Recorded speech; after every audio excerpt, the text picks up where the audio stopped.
Ako nga pala si Cyril Bugante, ang operator ng DTF machine dito sa Transfer 8999. Itong araw naman po namin ito nagamit na may total meters ng 124. Ito naman po ang aming printed area. Ang huling palit po nito nung March. Ito naman po ang aming copying na may 90% good condition pa po. Ganito naman po mag head clean.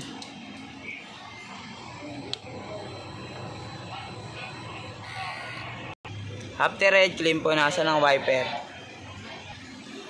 Ito naman po ang nozzle check ng DTF po namin. Ito po yung white, ito naman po yung color. Ito naman po ang ink system po namin, tama lang. Ito naman po aming damper. Ang huling palit po nung isa, nung May. Ito naman po aming waste tank area, nilinis po ng isang araw.